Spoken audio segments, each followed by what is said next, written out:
Okay, folks, and this is the final part of Bowie in the 1960s in this scrapbook. I've got a few more around, a few more articles, but I haven't worked them into the scrapbook yet. So, just looking, this film, by the way, will be the shortest one we've done so far, I expect, because I haven't got much left of this one. So it's just an advert I wanted you to see here, which says David Bowie's new electric band.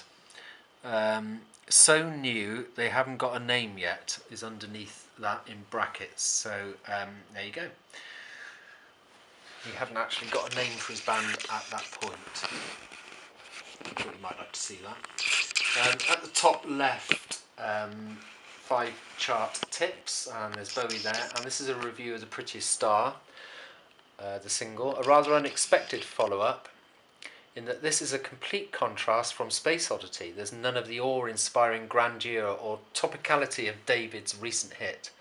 This is in fact a thoroughly charming and wholly fascinating little song, set to a relaxed jog-along rhythm, with a wowing guitar picking out the melody line behind David's subdued and sensitive vocal. The self-penned lyrics is enchanting, if somewhat enigmatic, and the melody is haunting and hummable.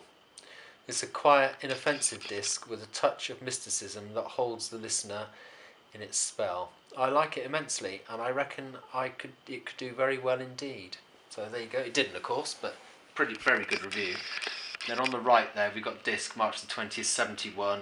Mr. Banger's Bowie plans his return in a stereo wedding car, and he's been voted as disc's brightest hope 1970. That was on February the 14th. He was voted that. And now, 1 year and 34 days later, we find out what went wrong, because obviously it went very quiet for a long time, didn't really do very much at all. So that's that one, even though in my view, obviously Man Who Sold the World was an absolutely cracking album. So that's that one, and that's disc 71. So we'll come to the last page now. This is the final page, and I'll have to spin it round. So we've got Zoe, It's the Bowies, or Zowie, It's the Bowies. I prefer Zoe, It's the Bowies. A Star's Romance, and this is taken. It's a picture of Bowie in his Oxford bag, so everybody's probably seen that photo with Ange there as well, and Duncan. And they did a Guess Who the previous week, just by taking that picture and publishing it, and you had to guess who it was, and of course it was David Bowie with Ange. And there it is, and that's taken at Haddon Hall, and it's just a short article about him and about the very, very quiet wedding they had with hardly anyone else there but ourselves. I didn't even tell my mother where we were getting married, but she must have found out from somebody else. I think she phoned one of my group, because when we got to the registrar's office in Bromley, there she was waiting outside. There you go. Small picture of Bowie and Ange there, which was the previous week to this, where you had to guess who they were. This one here I put in simply because it's just a fan letter that was published. I think it was NME, but I can't remember. And it says, "Why on earth do so many people turn on to that freak-faced pop puff, David Bowie?"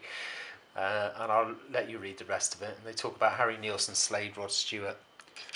And it's signed the David Bowie Extermination Unit, Al Delderfield. So that wasn't very nice, but I thought it might be worth you seeing it. Again, it's quite a rare little cutting, that one. And I guess the final one in this particular scrapbook is the large one over there from Rolling Stone magazine, which is April 1st, 1971. David Bowie, ? Pantomime Rock, ?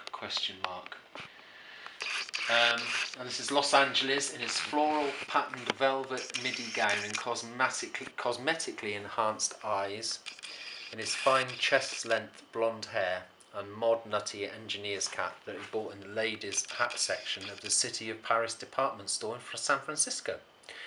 He's ravishing, almost disconcertingly reminiscent of Lauren Bacall, although he would prefer to be regarded as the latter-day Garbo.